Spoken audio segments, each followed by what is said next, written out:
Jai Gopi Jana Vallabha Girivaradhari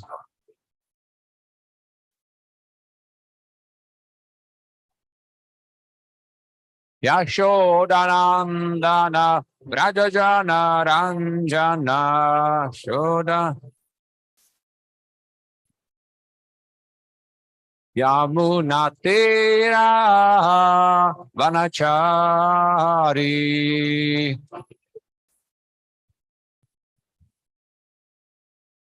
Jayo Radha Madhava Kunja Bihari Radha Madhava Jabihari Jayo Radha Madhava Kunja Bihari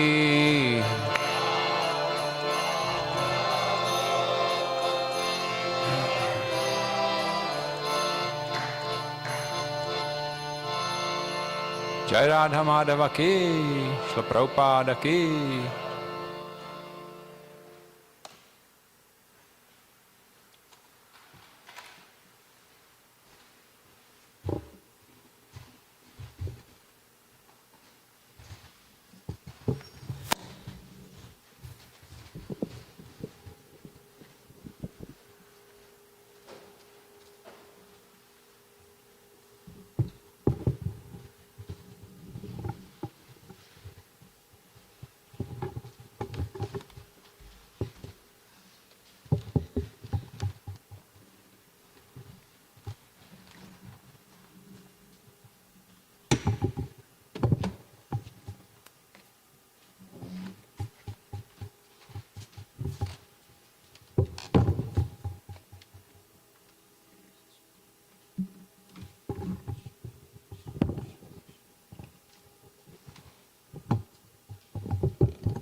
Om Namo Bhagavate Vasudevaya.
Tasmat Haste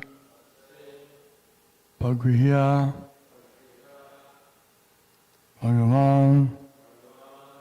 Kripaya Ujahara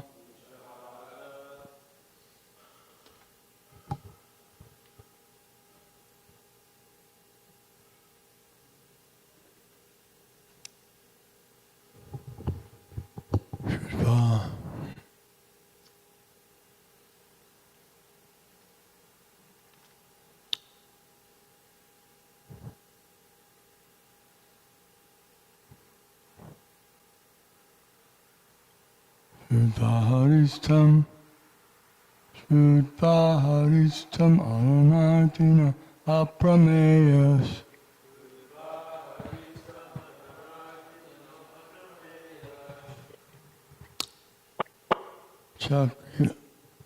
Chakrarudha Patagaraja Bhujarudaha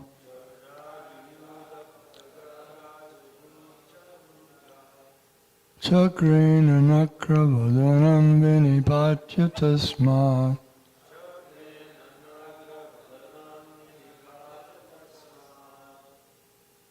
Daste Pragya Bhagavan Kripayo Jahara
Jrutva haristamharanartinamaprameyash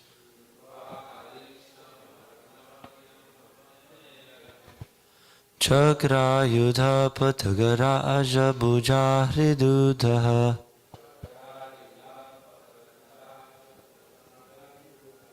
Chakrena nakravadanam vinipatya tasmad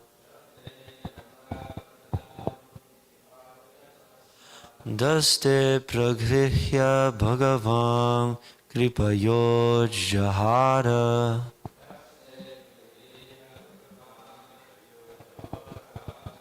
Shrudva haristam aranartinam aprameyash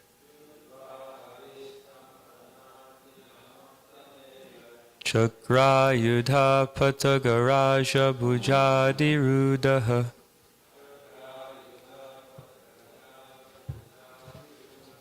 Chakrena nakravadanam vinipatya tasmad.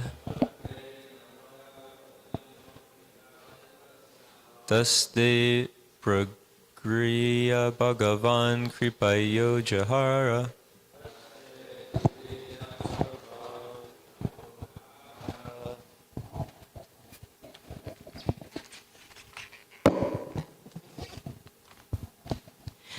Shrutva haristam aranadhinam aprameyas.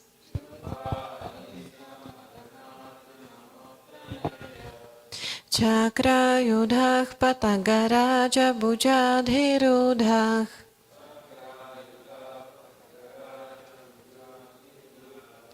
Chakrananakravadhanam vinipatya tasmat.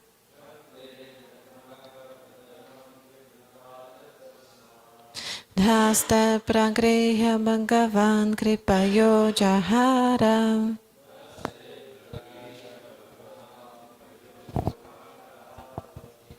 Shrutva haristamaranarthinam apramejas.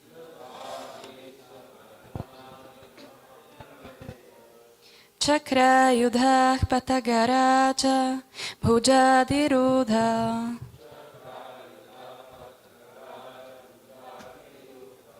Chakre nanakravadhanam vinipatya tasmat.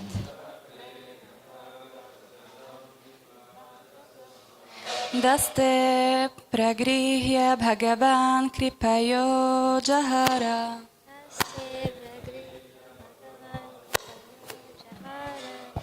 Shrutva haristam aranartinam aprameyash.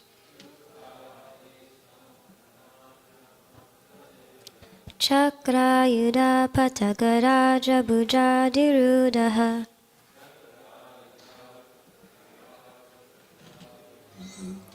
Chakrena nakravadhanam vinipatya tasmad.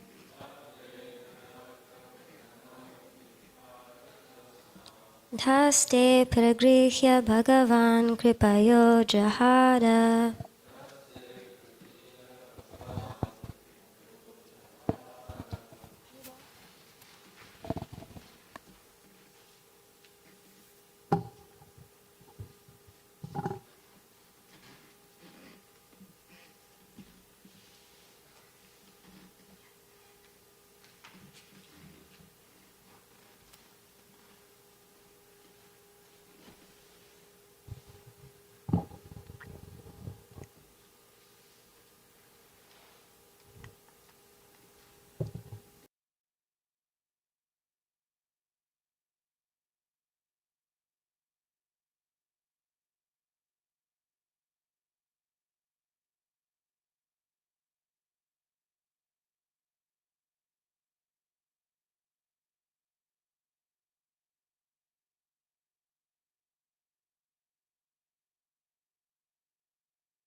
The unlimitedly powerful Lord.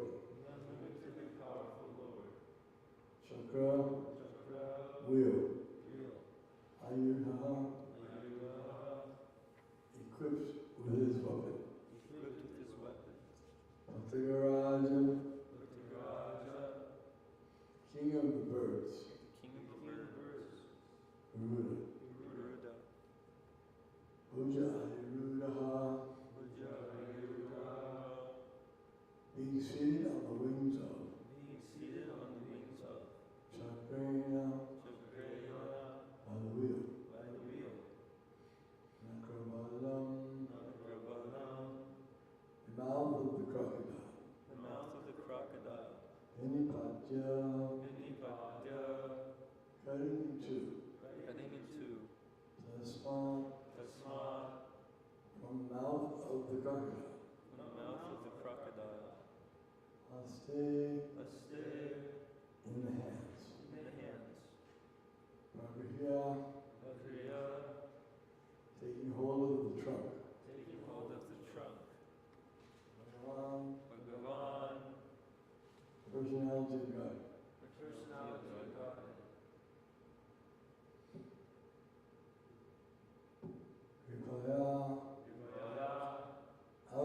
causeless mercy.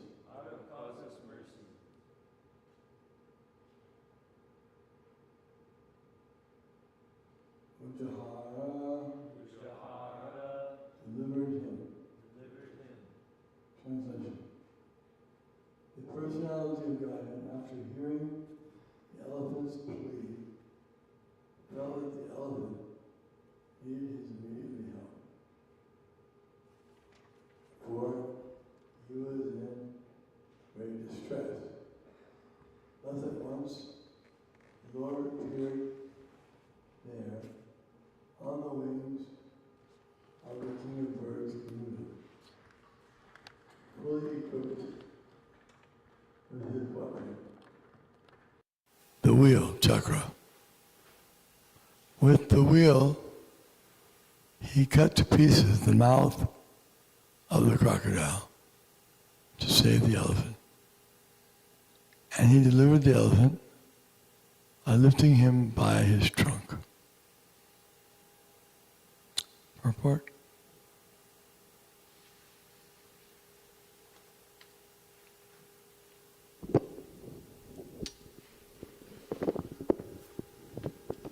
The Lord resides in his Vaikuntha planet. No one can estimate how far away this planet is situated. It is said, however, that anyone trying to reach that planet by airships or by mind ships, traveling for millions of years, will find it still unknown. Modern scientists have invented airships which are material, and the yogis make a still finer material attempt to travel by mind ships. The yogis can reach any distant place very quickly with the help of mind ships. But neither the airship nor the mind ship has access to the kingdom of God in the Vaikuntha Loka, situated far beyond the material sky. Since this is the situation, how was it possible for the prayers of the elephant to be heard from such an unlimitedly distant place? And how could the Lord at once appear on the spot? These things cannot be calculated by human imagination. All this was possible by the unlimited power of the Lord, and therefore the Lord is described here as aprameya, for not even the best human brain can estimate his powers and potencies by mathematical calculation. The Lord can hear from such a distant place, he can eat from there, and he can appear simultaneously in all places at a moment's notice. Such is the omnipotency of the Lord.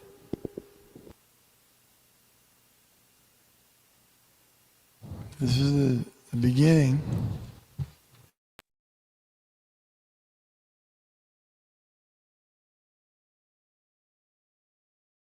transcendental knowledge is the beginning of understanding reality. Without transcendental knowledge, one cannot really understand anything that's going on. How can you understand? How do we understand that the sun was created? Can we imagine creating a sun? How did the sun get created? How does it maintain? How is life is created? Can we make life? Do we understand what life is made of? We don't understand what even a little mosquito is animated by. So how can we understand anything? To understand anything, we have to have the faith in the inconceivable power of the Lord, inconceivable opulence, the inconceivability, how he can do things inconceivable. Otherwise, if we restrict God to something conceivable, it doesn't make any sense. What's the use in saying God, which means the greatest, all-powerful, unlimited, if we don't accept that? If we put some limitations on God, God can only only have this much power. It's like they think that when there's some catastrophe in our experience, then we say, well, God couldn't take care of it. It's too much for him. No, that's a misconception. That is a conception based on one's limited experience. With limited experience, you can't understand how that there can be a great catastrophe, and yet God does not find himself unable to protect any party. He can protect all the parties at the same time. That's not possible either. How can he protect all the parties? Somebody's got to lose. But in the transcendental realm, there's no such thing as duality, better or worse. God can do everything. Otherwise, what is the meaning of God? The children are taught that God can do everything. Creates the world. Even if you accept, he creates the world in 7 days or however much time. That's already a great task. How does he create the world at all? And this, what we're seeing now with our limited eyes, how much are we seeing of all that exists? We're seeing just a limited portion because our eyes are limited. They can't see very far away. As soon as an airplane goes in the sky a certain distance, it just disappears. It doesn't disappear from the sky. It disappears from our vision because our vision is limited. So without accepting this inconceivability of God or the spiritual nature, then there's no use groping in the dark, trying to understand how things are going on. How can God appear in a moment from, as described here, unlimited distance away?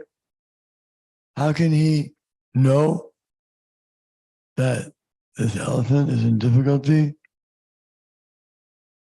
And he also made a judgment that this elephant deserves to be given some shelter, some protection. He's a good soul. He learned this verse, chanted in his previous life. He deserves to be given protection. And why someone else doesn't deserve to be given protection? Sounds like bias. God is in favor of one and against the other. How can he be God? God knows how to satisfy and please every living entity, to give them exactly what they want, what they need. A doctor, for example, expert doctor, he knows what to give the patients. He doesn't give all the patients the same thing. If you think that only if the doctor gives all the patients this or that, then he's being kind to them. No, some patients has to give very bitter poison, not poison, but medicine. Tastes like poison. But actually, it's very good for the patient. Or it might be very painful, the treatment. But that may be good for him. We can't second guess the expert doctor, and we can't second guess God.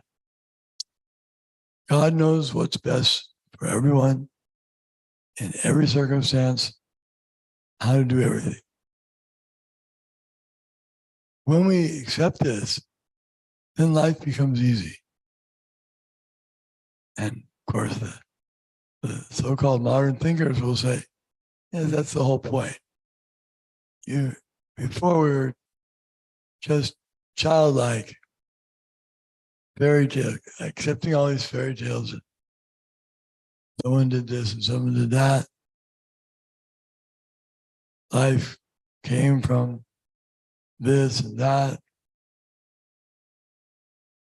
But now we've become more mature and intelligent, thoughtful.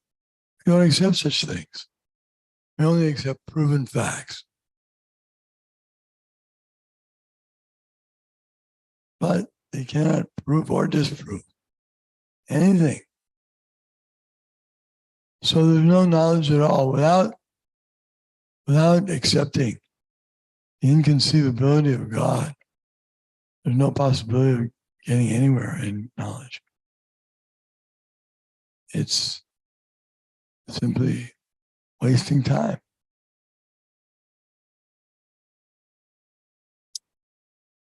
So therefore, we have to accept this is the beginning of Shraddha. Adho Shraddha. There has to be some faith in the concept of God, in the possibility that there could be such a person, or there could be such a power.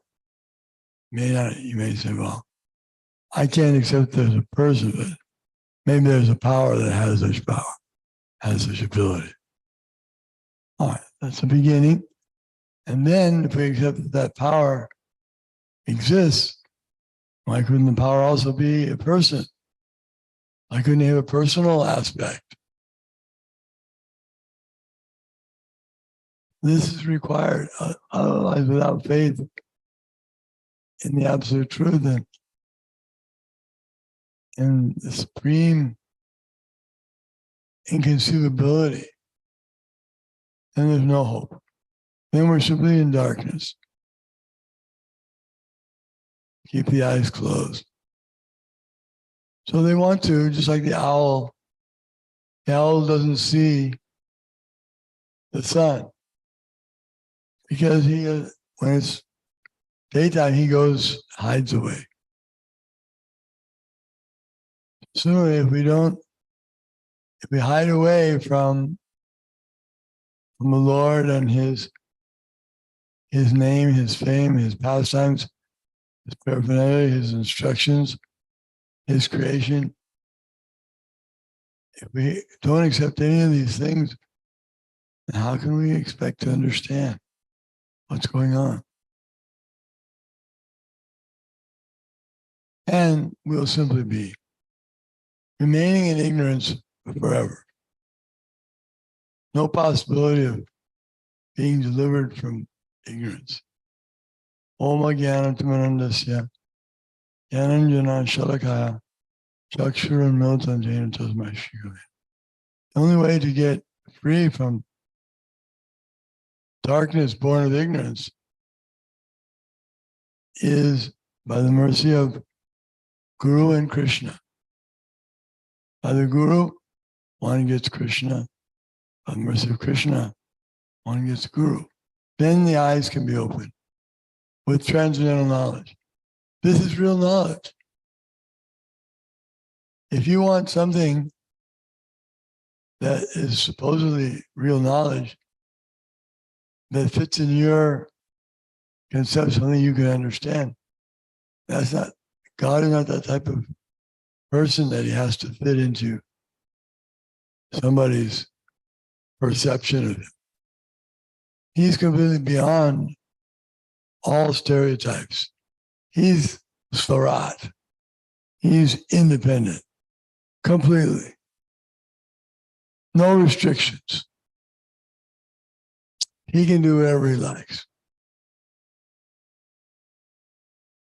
So this is the kind of God that the devotees, they treasure this, yes. This is why they love Krishna so much, because Krishna is Swarat, completely independent. He's not attached to anyone. He's Vairagya, one of the 6 qualities that he's renounced. He's not attached to anyone or anything.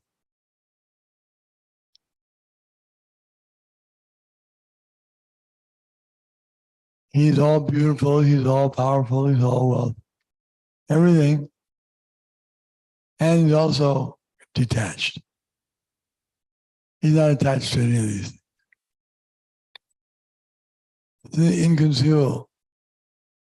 inconceivableness of God.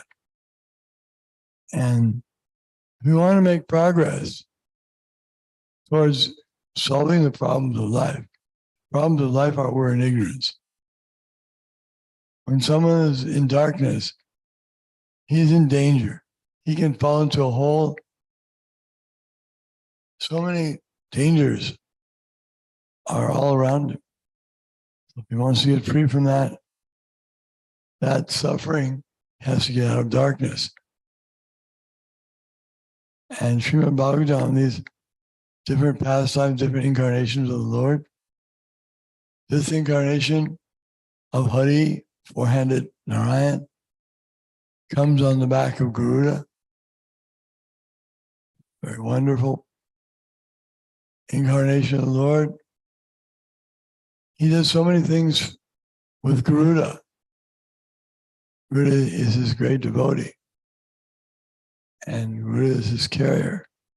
Sometimes he uses Garuda to carry himself and others too.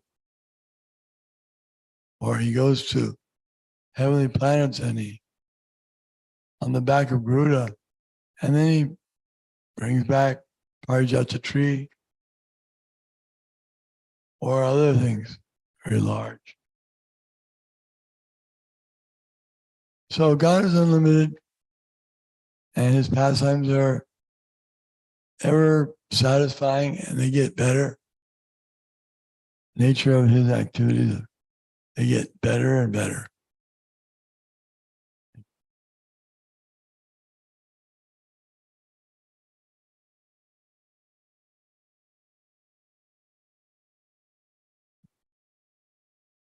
Thank you, Maharaj.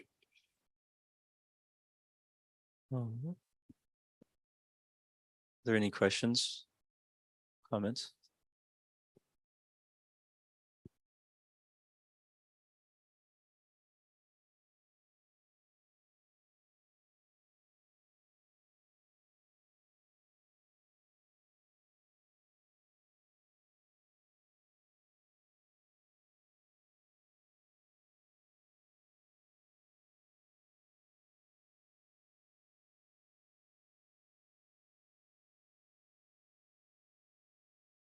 Continue.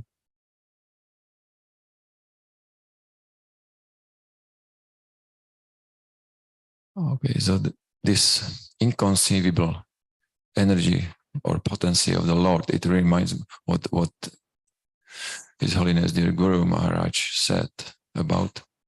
It reminds me about for example, Draupadi is calling for the help. This was, and Krishna sent her the unlimited piece of sari. So it was next miracle what Krishna did. And many such examples are there. I remember one story when Sankirtan devotee was distributing books, and he was in big danger. The big health angels surrounded him and trying to attack him. He knew this. He has been on their motorcycles and walk around him, make a circle, and trying to attack him. So he has seen that he has no escape from this situation. So he put the books to the trolley bag, sit cross-legged, closed his eyes, and started to chant whole Nrsimha prayers, the both parts. Namaste Narasimhaya Tavakara Kamalavare, with closed eyes, very sincerely. And what happened that when he finished the chanting and praying, so he opened his eyes and all hell angels were standing or sitting before him and apologizing him. We are very sorry. We didn't know that you are a saint person. So I apologize, we will not do it. The devotee said, okay, so don't do it. Don't attack devotees. Never attack devotees. And he goes away. So it was also very, very strange because they seen that he's distributing books and they tried to attack him. And after the prayers of his devotee, definitely Krishna appeared in their hearts and changed their minds. Definitely. It must be like that. So it is proved that Krishna is with the devotees. If they are sincerely praying to Krishna, they are protected by the Lord.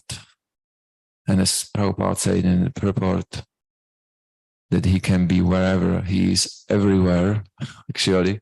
So he knew the mind of everyone.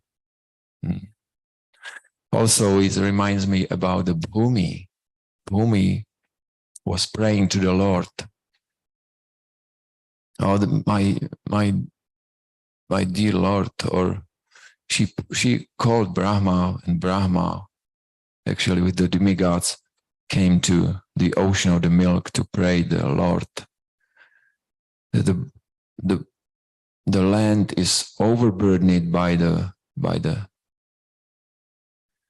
strong demoniac rulers. Yeah. So, but it was not little strong, little power. It was a big power. So Bhumi has a reason to go to pray or call the Lord to help. Today is Janmashtami day. We are celebrating the birthday of Lord Krishna. Yeah. So it's also nice to think about it, why the Lord came. That it was not only that few rulers, like, I don't know, few rulers are demoniac or something, or are terrorizing people, so whom is calling. No, it was so demoniac power that no one can deal with that. There is during the way to Harinam yesterday or day before yesterday, with Guru Maharaj, he reminded us about the Kamsa's power. It was or Jarasandha's power. It was terrorists like anything. They actually, Jarasandha was doing human sacrifices. Everyone was so feared by him, from him. Yeah. Every citizen was very fearful. And what to say about Kamsa? But there was a story of Rangojit that is mentioned in Garga Samhita. You remember? There is Guru Maharaj is putting there the story about Rangojit. The king Rangojit was in big danger because he was not paid his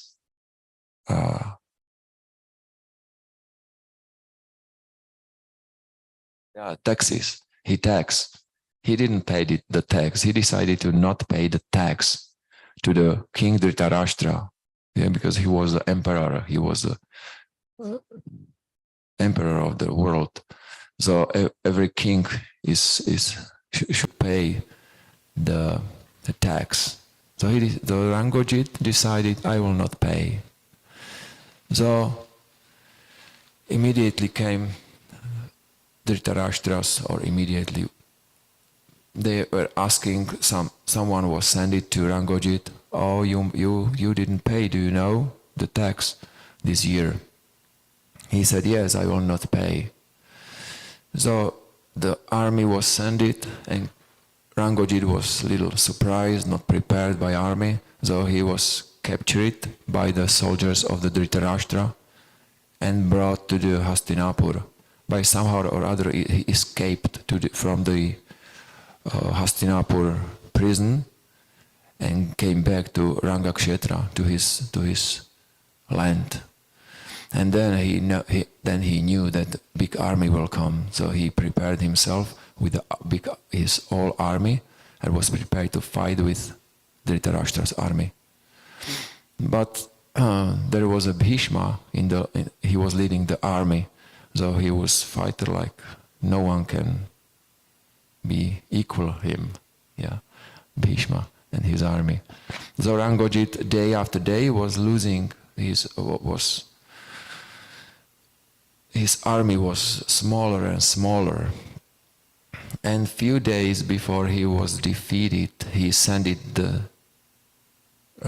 some messenger. He sent it the messenger to Kamsa to help him, to help Rangojit. So messenger was very nice to Kamsa.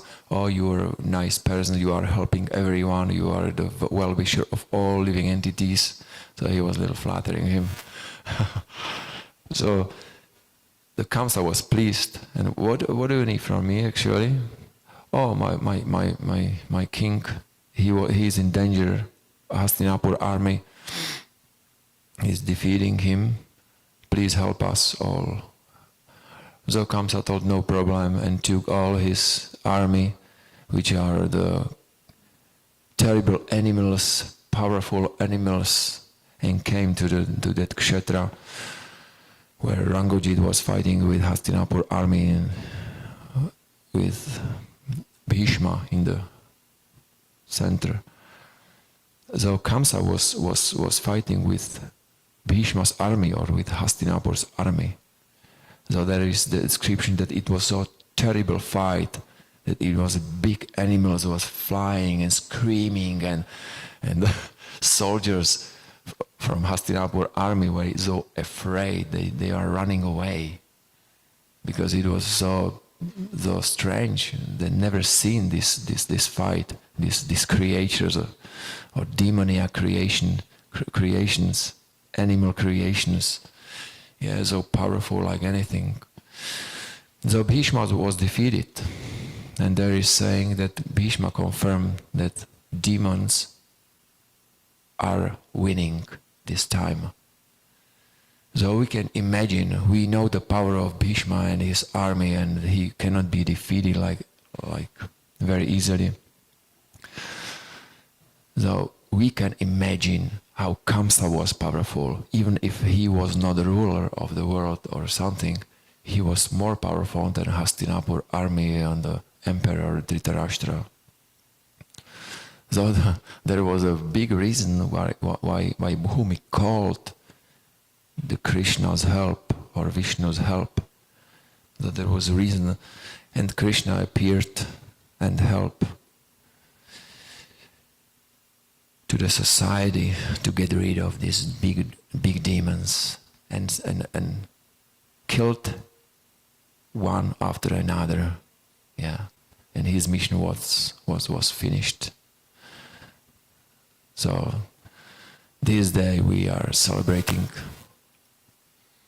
these activities of Krishna, his birth, his activities, his beauty, his dealing with devotees. And this day we can remember these pastimes. That's what we should do this day. Celebrate, serve Krishna, and celebrate his birthday. As he said in Bhagavad Gita, Janma karma chame divyam evam yoveti tatvataha. one who knows my birth and activities and everything about me, so he will never janma karma chamarivam evam yuvati tatvataha punar janma. He will never birth in this material world. Yeah. So Hare Krishna. Some other comments or realizations?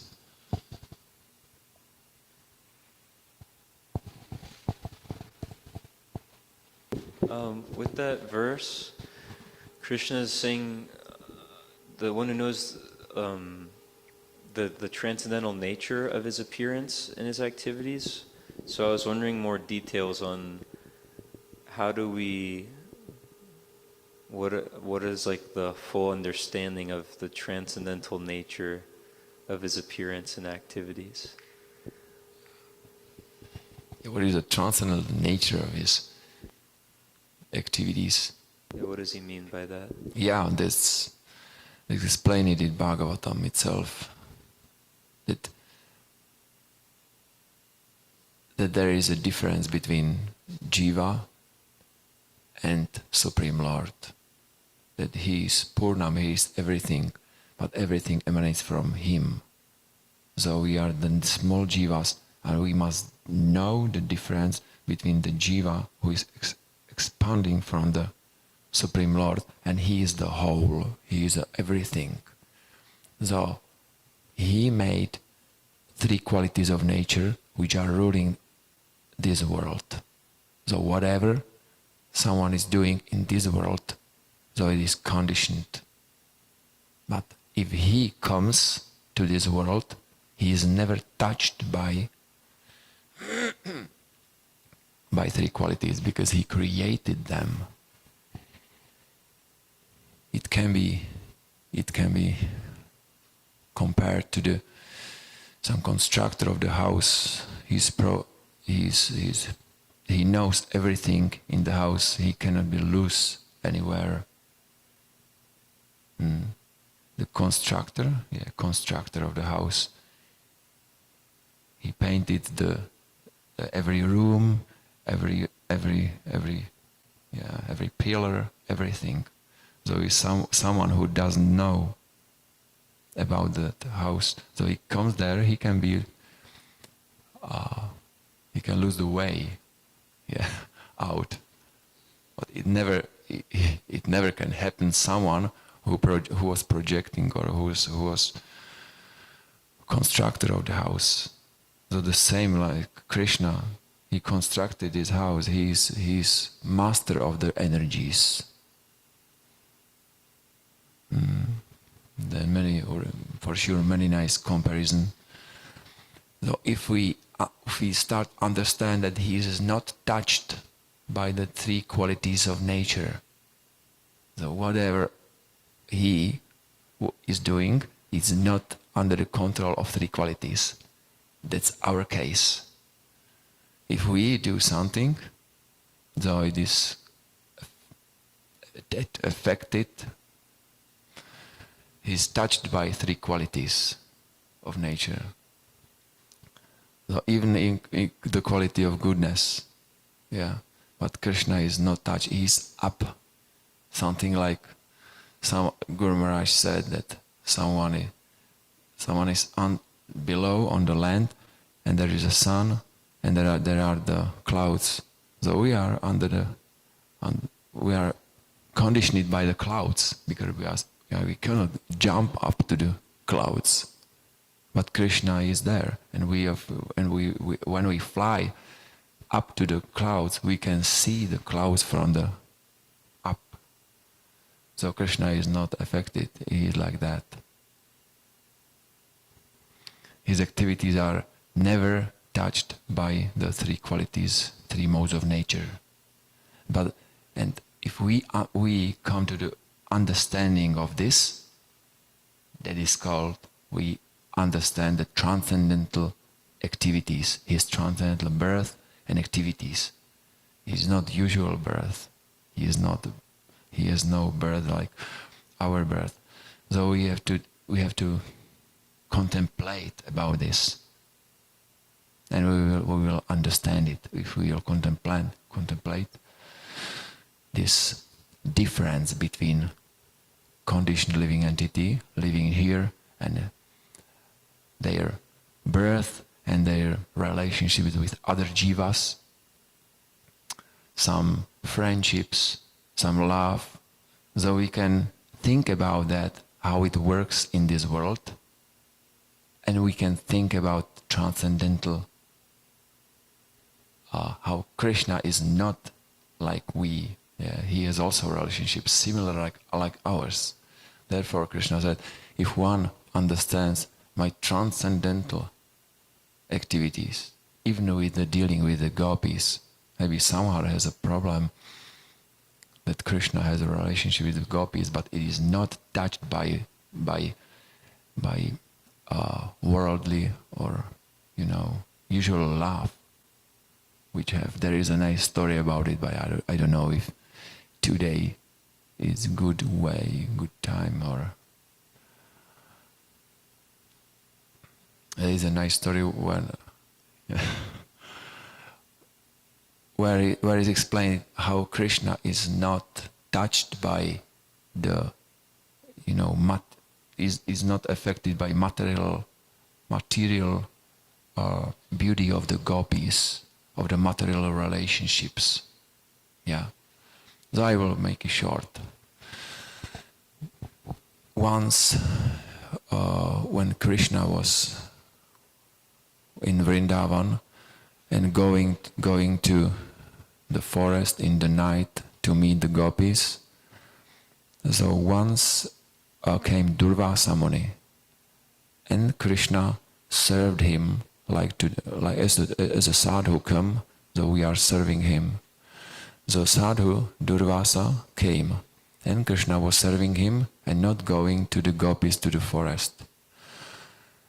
And gopis were waiting in the forest, and where is the Krishna? Where is the Krishna? Usually he is here, but now is many hours later, and he still did not come. Though he come much later, and immediately gopis asked, where have you been, Krishna? Why are you letting us wait for you? Krishna told that there came a Durvasa behind or across the river, that there is a Durvasa Muni, and he was serving him. And immediately gopis, as a woman, wanted also, as a Krishna, to serve Durvasa Muni. So gopis said, "Oh, can we go also to serve Durvasa Muni? We want also the mercy of the sadhu." Krishna said yes. So she started to walk, but she told, "But there is a river Yamuna. How we cross the Yamuna river? Please, can you help us, Krishna?" Krishna told, "Yes. Say the mantra, what I will give you, and Yamuna will open your waves, open your waters, and you can go through." So the mantra, in translation, was if, "Oh dear Yamuna, if Krishna is the best of brahmacharis, please make some way for us to cross your waters." So they have little doubts, and the gopis have had little doubts, but they goes, say the mantra, Yamuna immediately opening their waters, and they goes to Durvasa Muni. Before that, they took some pots with prasadam and served Durvasa Muni like each gopi put it her prasadam to Durvasa Muni's mouth, and they were feeding him like a child. And Durvasa Muni saw the eagerness of the gopis, so he let them to feed them by their hands. So each gopi has one or two big pots, a lot of gopis. So they were being surprised. How can he eat so much prasadam, so much foodstuff? It's impossible. But they still feeding him, and all prasadam he took, Durvasa Muni took. So they thanked very much and asked, please, can we go back to Krishna? Thank you. Durvasa Muni, yes. But they started to go, and the gopis said, Durvasa, oh please, Durvasa, oh dear Muni, please, how we can cross the Yamuna? Before that Krishna gave a mantra, gave us, but now we have no the mantra. So Durvasa Muni understood, because he knows also everything. So he knew the mind of Krishna, so he gave them also the mantra. If Durvasa Muni is living only from the drinking of the juice of the grass called Durva, so please, dear Yamuna, open your waters to cross over you. So they also again have a little doubts, but they came to Yamuna and told the mantra from Durvasa. Waters were opened, they came through, came back to Krishna, and Krishna welcomed gopis. Oh, did you serve Durvasa Muni? Oh yes, it was great. He was very merciful. He took so many prasadam from us. But we have the doubts. Can we ask you, Krishna? We have a doubt. We've had a mantra. How the mantra, what you gave, work? You told us the mantra. If Krishna is the best of the brahmacharis, please, dear Yamuna, open your waters. But how can be truthful? How can this mantra is a lie? You are meeting us. What kind of brahmachari you are? If you are meeting us in the night, that's not brahmachari. So how it can work, this mantra? We are confused. So Krishna started to explain, and the second question was, and what it is not the end. The Durvasa Muni told us mantra that if he is living only from he is not eating nothing, he is only eating or drinking juice from the Durva grass. So this is also the lie, because we have seen on our eyes that he was taking so many prasadam, so many foodstuffs, so many pots of foodstuffs. So we are confused like anything. So Krishna, okay, I will explain you. I am with you because I see your love to me.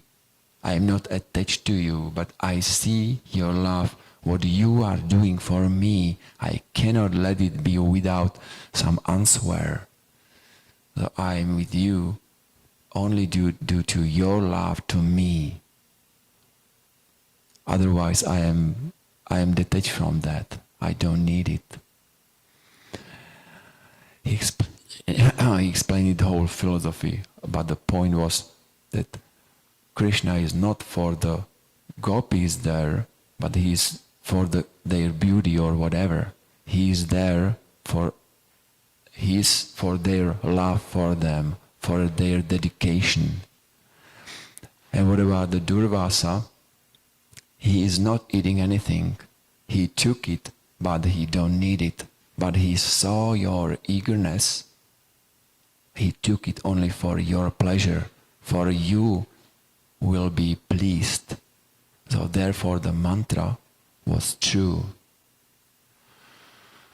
So therefore this is explanation how Krishna's activities are transcendental.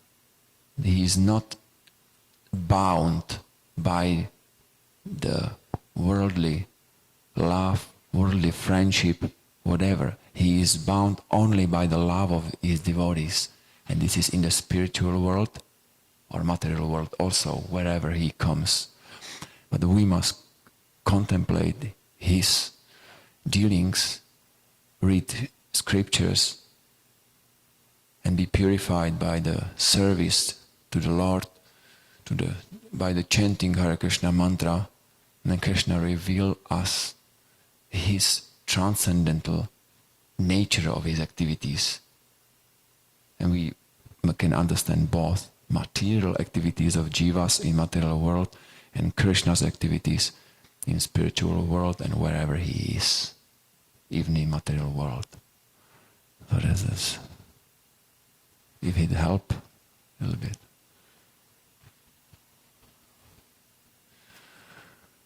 Shri Krishna Janmashtami Maha Utsava ki, Srimad Bhagavatam ki, Shla Prabhupada ki, Nitai Gaura Pramanande.